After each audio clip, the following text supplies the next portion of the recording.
RMC les grandes gueules. Ce que je veux, c'est que vous alliez le faire gagner. Le monde de Macron. Vive la République, vive la France. Dans le monde de Macron, un imam, celui de Brest, Rachid El-Jay, qui a été visé par des tirs. Il a été blessé par balle. L'auteur de ces tirs a été retrouvé suicidé quelques heures plus tard. On écoute l'imam. Donc moi j'ai reçu 3 balles, une balle au niveau de la main, une balle au niveau de la cuisse et une 3e balle au niveau du mollet. Donc alhamdoulilah, ça va bien, je sors du bloc opératoire, ça va bien, alhamdoulilah. On vit cette épreuve de manière très apaisée et satisfait du destin de Dieu, alhamdoulilah. En tout cas, notre devise est qu'on ne répondra jamais à la haine par la haine, mais on répondra à la haine par la sagesse, le calme et l'intelligence. Barakallahu fikum, assalamu alaikum.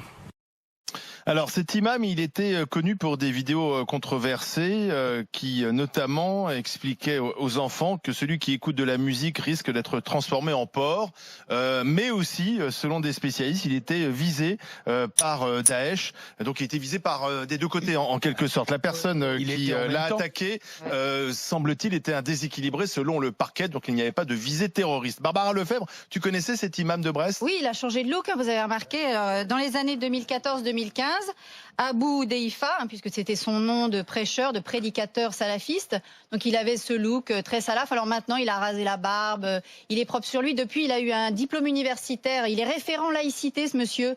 Ben oui, grâce à l'université de Rennes. Donc il faudra interpeller le ministre de l'Enseignement supérieur. Mais enfin bon, on doit trouver ça formidable. Bah, il a peut-être changé. Oui, il a une chaîne YouTube, plus de 700 000 abonnés. Alors il faut quand même aller écouter ses prêches parce que c'est très drôle la façon dont il est tout polissé maintenant. Effectivement, il avait aussi dit que si la femme sort sans honneur dans la rue, il faut pas s'étonner que les hommes abusent d'elle. Donc non, il est formidable, mais maintenant effectivement il a il a quand même été visé par plusieurs tirs. Enfin, on lui a tiré dessus. Oui, mais enfin pour l'instant on n'est pas tellement au fait de cette enquête. On va voir ce que dit cette enquête. Parce que quand même la personne qui les a visés a été, s'est suicidée apparemment. Une balle dans la tête, oui. Voilà. On ne connaît pas du tout ses motivations.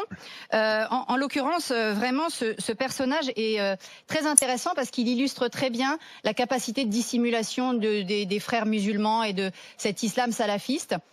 Par ailleurs, monsieur Abou Deifa, puisque moi je l'appelle selon son nom de prédicateur islamiste, il organise aussi des pèlerinages à la Mecque. Alors j'ai consulté, il en fait un en 2020, 5 000 € par personne pour aller dans des tentes autour de Médine et de la Mecque. Donc non, il est très actif et puis il a un site internet et une chaîne YouTube vraiment très performante. Enfin bref. Donc tu n'as pas beaucoup de compassion pour ce monsieur, si je comprends bien. Oui, enfin en tout cas, fort heureusement, il n'est pas décédé. Ça, on peut jamais souhaiter la mort d'un homme. Mais je pense qu'il faut quand même pas être trop naïf sur le personnage parce que là c'est vraiment plus c'est gros plus ça passe, mais là ça passe pas. Mais Étienne, Didier.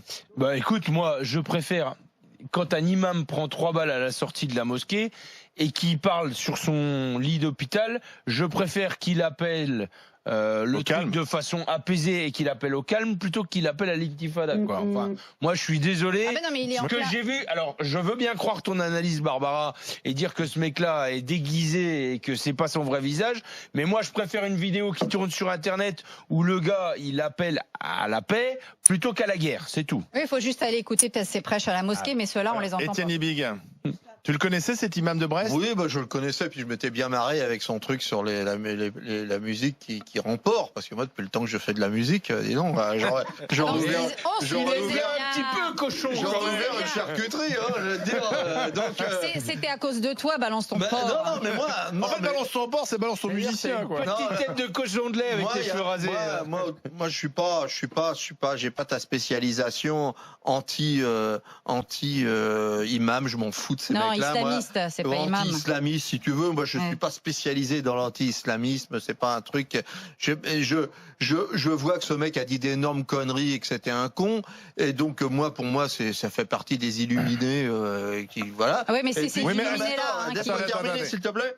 Et je vois que là, le mec il a peut-être évolué, ça arrive dans toutes les religions que des gens ils disent des conneries puis qu'ils évoluent, et que là effectivement il a plutôt appelé au calme plutôt qu'à appeler à la vengeance. Maintenant le mec à mon avis, un mec qui suicide déjà, donc c'est plutôt pas quelqu'un qui se suicide lui-même. C'est plutôt pas un musulman a priori puisqu'il s'est suicidé.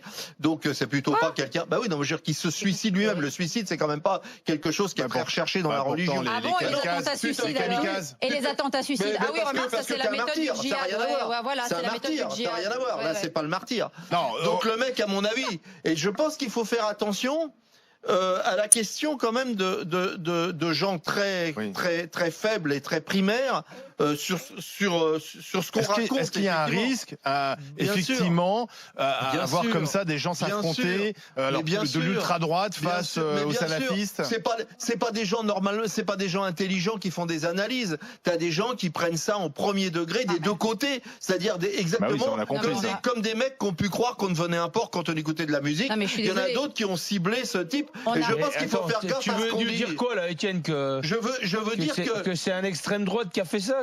Je sais pas qui c'est.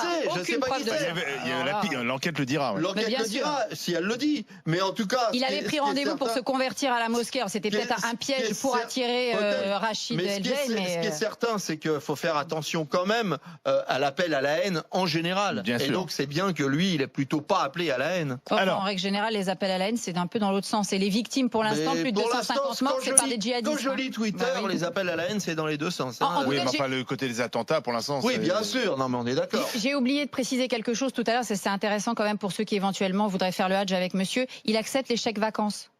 Pour les 5 000 €. Je pense qu'il n'est pas tout seul dans ce cas-là. C'est une vaste exploitation commerciale. C'est archi dénoncé. C'est un business. Alors.